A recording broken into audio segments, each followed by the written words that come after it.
बार फिर से तल्खी चरम पर है। सीएम योगी ने समाजवादी पार्टी के अध्यक्ष अखिलेश यादव पर तीखा हमला बोला है और कहा है कि जो राम का विरोधी है उसकी दुर्गति तय है। ये रिपोर्ट देखिए।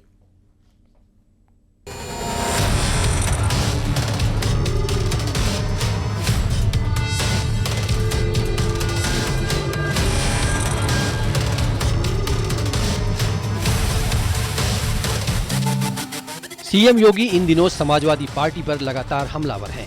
गोरखपुर में एक जनसभा में सीएम योगी ने एक बार फिर एसपी अध्यक्ष अखिलेश यादव पर करारा प्रहार किया और कहा कि लोहिया के चेले राम को नहीं मानते, जो राम का विरोधी है उसकी दुर्गति तय है। जब व्यक्ति का आचार और विचार में समन्वय नहीं होता है तो उसकी दुर्गति होती है, और जो राम का विरोधी है उसकी तो दुर्गति हमेशा होनी ही होनी है।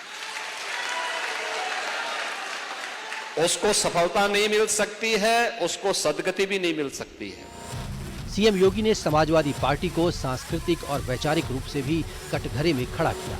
उन्होंने कहा कि राम मनोहर लोहिया ने रामायण मेला शुरू किया था, लेकिन आज की समाजवादी पार्टी राम भक्तों पर गोली चलवाती है।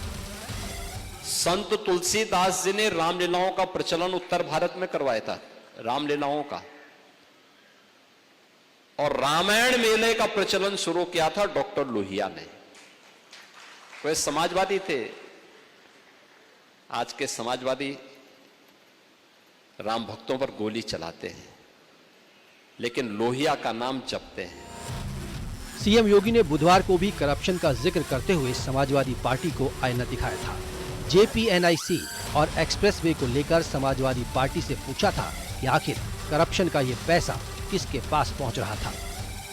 अब 110 मीटर की बजाय 120 मीटर चौड़ा किया गया, 140 किलोमीटर लंबा बनाया गया और लागत आई है 11,800 करोड़ रुपए की।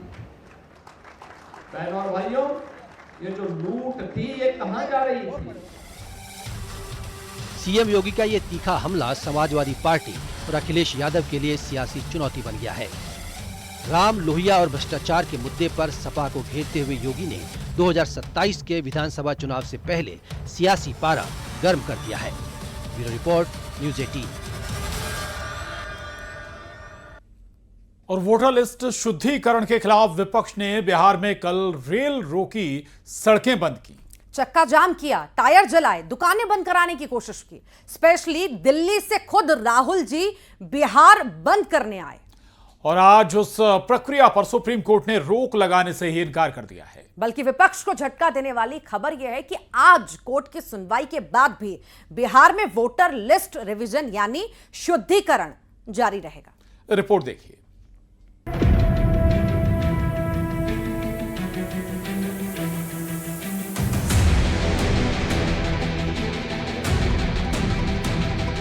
बिहार में वोटर लिस्ट के शुद्धिकरण का मामला सुप्रीम कोर्ट पहुंच चुका है। सुनवाई के दौरान आज कोर्ट ने जो कुछ कहा उससे दोनों पक्ष अपनी अपनी जीत बता रहे हैं।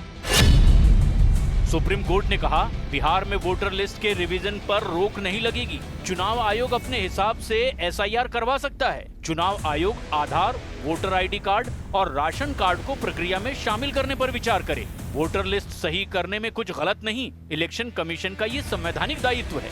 इतनी बड़ी प्रक्रिया को 30 दिनों में पूरा करना व्यवहारिक नहीं लगता। लिस्ट से गैर नागरिकों को हटाना गृह मंत्रालय का विशेषाधिकार, न कि इलेक्शन कमीशन का। हम स्वागत करते हैं कि लोग को क्षमा मांगना चाहिए, जनता को भरमाने के लिए और संवैधानिक संस्था चुनाव आयोग के विरुद्ध भ्रम का वातावरण बनाने के लिए। माननीय सर्वोच्च न्यायालय ने तो उन्होंने कहा आधार कार्ड, ईपीआईसी कार्ड और मैं समझता हूं ये राशन कार्ड, इन तीनों को इंक्लूड करना चाहिए। बिहार के करोड़ों लोगों के जेहन में जो उथल पुथल मचा हुआ था उस पर विराम लगा है।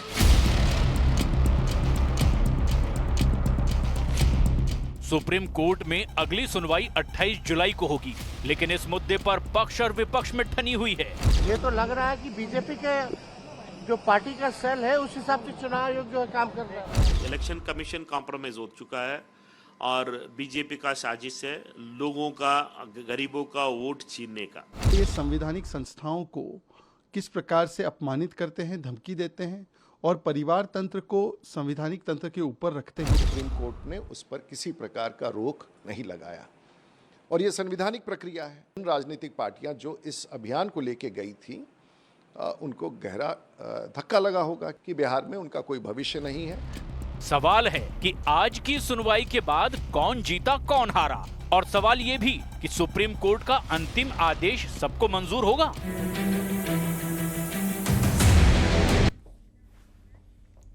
और एमपी के 9 नगरीय निकायों में हुए पार्षद उपचुनाव में भारतीय जनता पार्टी ने 6 सीटें जीतकर शानदार प्रदर्शन किया है, जबकि कांग्रेस को 3 सीटों पर सफलता मिली है। राज्य निर्वाचन आयोग ने नतीजों की औपचारिक घोषणा कर दी और विजेता प्रत्याशियों को प्रमाण पत्र प्रदान किए। इन परिणामों से बीजेपी के स्थानीय स्तर पर बढ़ती पकड़ साफ दिखाई देती है। रिपोर्ट देखिए। मध्य प्रदेश में एक बार फिर बीजेपी ने परचम लहराया है। एमपी नगरीय निकाय उपचुनाव में शानदार प्रदर्शन करते हुए बीजेपी ने 9 में से 6 सीटों पर जीत दर्ज की है। वहीं कांग्रेस को मात्र 3 सीटों पर संतुष्ट होना पड़ा।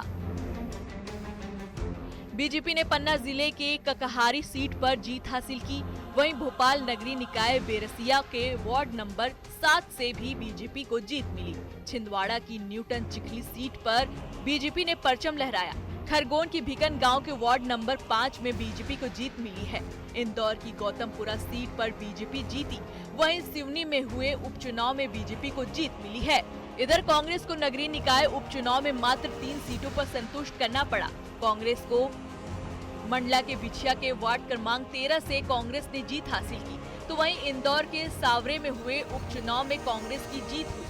शहडोल जिले के खांड में वार्ड नंबर 8 में कांग्रेस जीती। इधर नगरीय निकाय उपचुनाव की नतीजे आने के बाद जहां बीजेपी उत्साहित है, तो वहीं कांग्रेस बीजेपी पर आरोप लगा रही है। हर वर्ग के लिए हमारी सरकार लगातार योजनाएं चला रही है। प्रदेश का इंफ्रास्ट्रक्चरल डेवलपमेंट हो, विभिन्न क्षेत्रों में प्रगति की बात हो, मुख्यमंत्री जी का जो एक इंडस्ट्रियल क्षेत्र में विशेष कमिटमेंट है, इन तमाम चीजों का परिणाम है और जिसको जनता जनमत के माध्यम से लगातार प्रमाणित कर रही है। लोकसभा के चुनाव में माननीय मुख्यमंत्री जी के कार्यों की बदौलत हमें 29 सीटें मिली और उसी की पुनरावृत्ति इस प्रकार के परिणामों के माध्यम से हुई है। तो लगातार जनता का आशीर्वाद और प्यार हमारी सरकार के साथ है। डॉक्टर मोहन यादव जी के नेतृत्व में सरकार लगातार जन अपेक्षाओं पर खरा उतर रही है। प्रत्याशियों ने संघर्ष किया था और जमीन रूप से संघर्ष किया और संघर्ष में उनके विरोध में प्रशासन और भाजपा का धन बल बाहुबल सबके मुकाबले हमारे 3 साथियों ने चुनाव को जीता है। और निश्चित ही जहां पे हमारे उम्मीदवार मतलब उम्मीदों पे खरे नहीं उतर पाए, वो अभी भी जनता की सेवा करेंगे और जो जनता से वादे किए उनको पूरा करने के लिए पूरा परिश्रम करेंगे। और निश्चित ही जिन लोगों ने कांग्रेस को वोट दिया उन सभी मतदाताओं को मैं आभार व्यक्त करता हूँ। इन चुनाव परिणामों से ये स्पष्ट संकेत मिलता है कि बीजेपी ने स्थानीय स्तर पर अपनी पकड़ को और मजबूत किया। सीमित सफलता के साथ संतोष करना पड़ा।